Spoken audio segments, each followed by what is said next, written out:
बिस्मिल्लाहिर्रहमानिर्रहीम। स्टूडेंट्स, इससे पहले हम जो है वो बात करके आ चुके हैं। हमारे पास यूनिट टेंजेंट वेक्टर जो है उसको हम डिस्कस करके आ चुके हैं तफसीलन, और उसी की बुनियाद पे हमने कर्वेचर को जो है वो डिफ़ाइन किया था।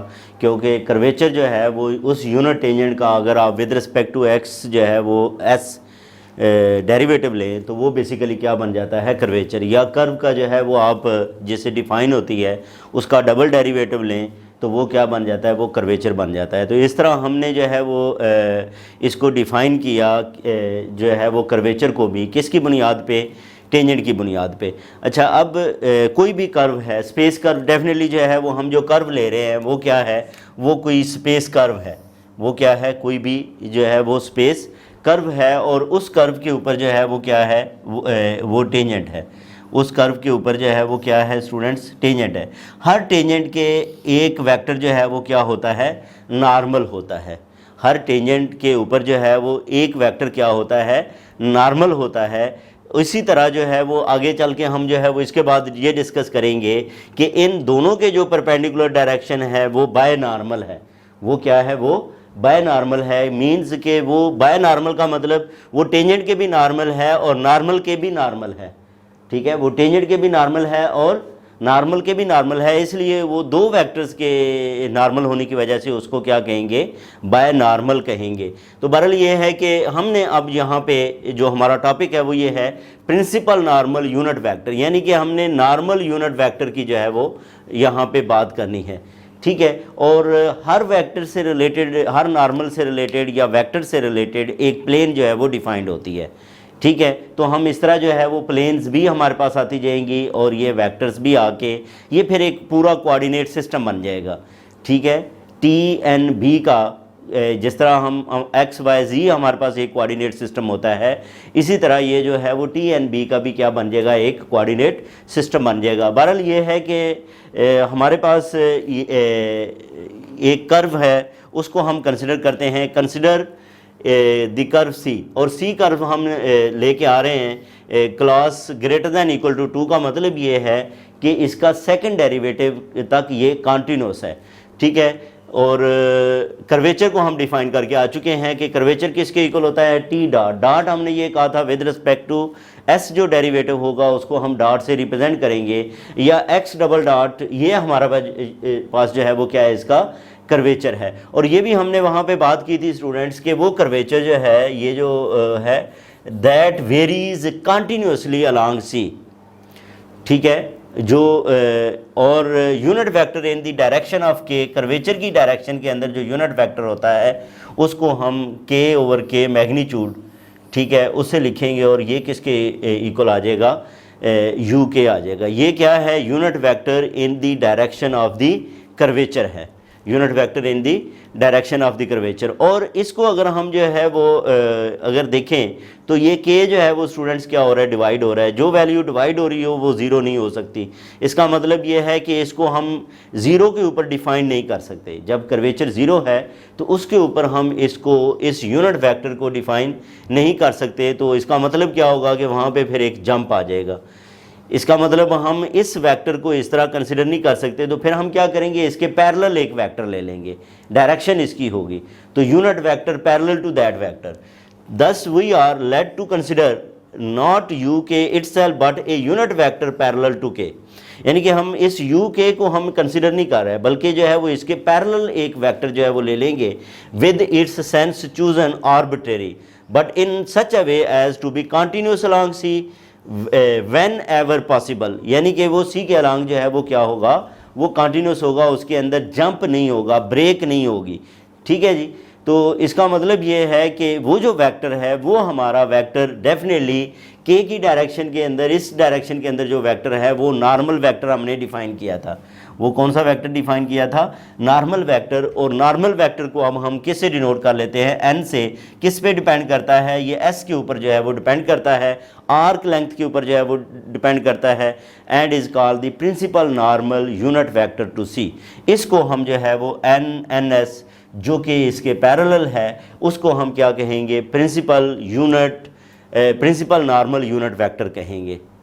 ठीक है जी, principal normal unit vector to C at the point of access. अच्छा, फिर हमें एक और बात यहाँ पे नोट करनी है। एक तो ये है कि ये फिर k ओवर k जो है ये किसके इक्वल आ गया, that is equal to n। Note that if there are no point of inflection on C, यानी कि उस कर्व के ऊपर कोई भी पॉइंट ऑफ इन्फ्लेक्शन नहीं है, कोई जंप नहीं है, या जहाँ पे जो है वो ये अनडिफाइंड हो जाए, मींस कि यहाँ पे के एस जो है वो किसके इक्वल आ जाए, ज़ीरो के इक्वल आ जाए। ठीक है, फॉर ऑल एस। तो हम सिंपली इसको चूज़ कर सकते हैं, फिर इसको हम चूज़ कर सकते हैं K S over K S N, the unit vector in the direction of K. दूसरा हमने ये बात नोट करनी है कि स्ट्रेट लाइन जब होती है तो कर्वेचर ज़ीरो होता है। ये हम पहले बात करके आ चुके हैं, जब लाइन स्ट्रेट हो तो उसका कर्वेचर जो है वो ज़ीरो होता है। इसका मतलब ये अगर ये कर्वेचर ज़ीरो है तो ये क्या आ जाएगा, फिर ज़ीरो ओवर ज़ीरो आ जाएगा, और zero over zero form undetermined form होती है। ठीक है, ठीक है, ये क्या है, अनडिटर्मिन्ड फॉर्म। तो इसका मतलब ये है कि ये हमारे पास जो फॉर्म है ये अनडिटर्मिन्ड फॉर्म है। इस ठीक है, जब हमारे पास क्या होगी, स्ट्रेट लाइन होगी, क्योंकि स्ट्रेट लाइन के लिए जो के है वो क्या होता है, वो ज़ीरो के इक्वल होता है, उसका कर्वेचर जो है वो क्या होता है, ज़ीरो होता है। स्टूडेंट्स, हम ये डिस्कस कर चुके हैं कि ये जो एन एस है इसके लिए जो सिलेक्शन है वो ये थी कि हमारे पास ये जो कैपा एस है वो क्या हो, वो कंटिन्यूस फंक्शन हो अलोंग दी कर्व। तो फिर हम क्या लिख सकते हैं कि कैपा एस मीन्स कि ये जो कर्वेचर है इसकी डायरेक्शन किस डायरेक्शन में होती है, इस एन की डायरेक्शन होती है। कैपा की जो डायरेक्शन है वो कौन सी डायरेक्शन होती है, वो एन की जो है वो डायरेक्शन होती है। अब यहाँ पे हमारे पास जो कैपा एस है वो फिर किसके इक्वल लिखा जा सकता है, इसको हम लिख सकते हैं K S into N S. Basically हमने जो है वो क्या लिखा था, ये इसी से ही लिखा गया है।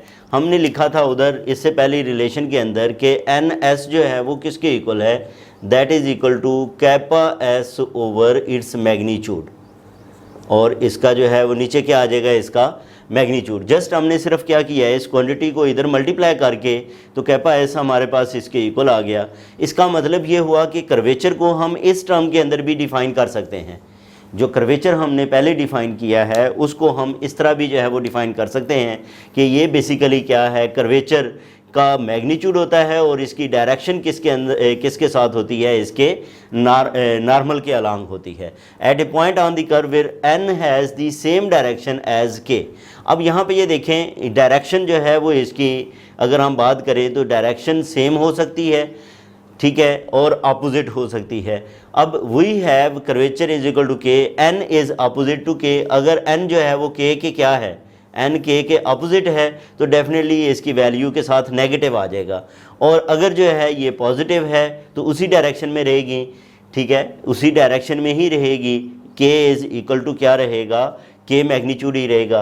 और अगर पॉइंट ऑफ इन्फ्लेक्शन है तो के की वैल्यू जो है वो क्या हो जाएगी, ज़ीरो हो जाएगी। यही तीन ऑप्शंस इस इक्वेशन से हमारे पास आती हैं कि के की वैल्यू जो अगर ये आपस में सेम साइन के साथ है तो पॉजिटिव साइन आएगा इसके साथ, कैपा इसके साथ, और अगर जो है वो साइन जो है इनका जो है वो नेगेटिव है तो इधर नेगेटिव आ जाएगा, और ये ज़ीरो है तो उस सूरत में के जो है वो क्या हो जाएगा, ज़ीरो। इसका मतलब ये है कि ये जो क्वांटिटी हमने के एस डिफ़ाइन की है बाय इक्वेशन 1, इसको भी कर्वेचर ही कहते हैं, curvature of the C at the point X S, जो कि हम बड़ी तफसीलन जो है इससे पहले वीडियोज़ के अंदर डिस्कस करके आ चुके हैं।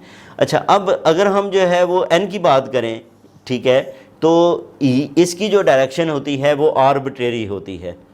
ठीक है, तो इसका मतलब ये है कि जो कर्वेचर की डायरेक्शन है उसको हम डिटरमिन कर सकते हैं सिर्फ साइन के अंदर, कि साइन उसका पॉजिटिव होगा या नेगेटिव होगा, और लोकली इसको देखना हो तो सिर्फ उसके मैग्नीट्यूड से जो है वो बात करेंगे। इसका मतलब ये है कि ये जो कर्वेचर है, ठीक है, जो कि पहले हम वीडियोस के अंदर डिफ़ाइन करके आ चुके हैं, ये कर्व की इंट्रिंसिक प्रॉपर्टी है। ये वहाँ पे भी हमने बात की थी कि ये इसकी कौन सी प्रॉपर्टी है, प्रॉपर्टी इंट्रिंसिक प्रॉपर्टी है। ठीक है जी, और एक बात तो ये हो गई। अब अगर हम इसी रिलेशन पे आए स्टूडेंट्स, ये जो हमारे पास जो है वो रिलेशन मौजूद है, और इसका अगर हम n से डॉट ले लें तो हमारे पास एक फार्मूला भी आ जाएगा। ठीक है, क्या करें, इसका दोनों तरफ n से जो है वो डॉट ले लें तो के एस डॉट एन एस, ये किसके इक्वल बनेगा, K S N S dot N S. और ये दोनों यूनिट वेक्टर हैं, यूनिट वेक्टर का मैग्नीट्यूड 1 के इक्वल होता है। तो इसका मतलब ये बन गया कि ये जो K S dot N S है that is equal to K S और ये 1 आ जाएगा। This implies that K S curvature is equal to K S dot N S के इक्वल होता है। इन दोनों की जो है वो डॉट प्रोडक्ट लें तो ये हमारे पास जो है वो क्या आ जाता है, के आ जाता है, कर्वेचर आ जाता है। अगर हमें कर्वेचर का मैग्नीट्यूड फाइंड करना हो तो हम इस तरह भी इसको जो है वो फाइंड कर सकते हैं। तो ये थी स्टूडेंट्स हमारे पास कुछ डिस्कशन थी इसके ऊपर, प्रिंसिपल नॉर्मल यूनिट वेक्टर के ऊपर। इसके बाद हम एक एग्जांपल को डिस्कस करेंगे नेक्स्ट वीडियो के अंदर। अपना ख्याल रखें, अल्लाह हाफिज़।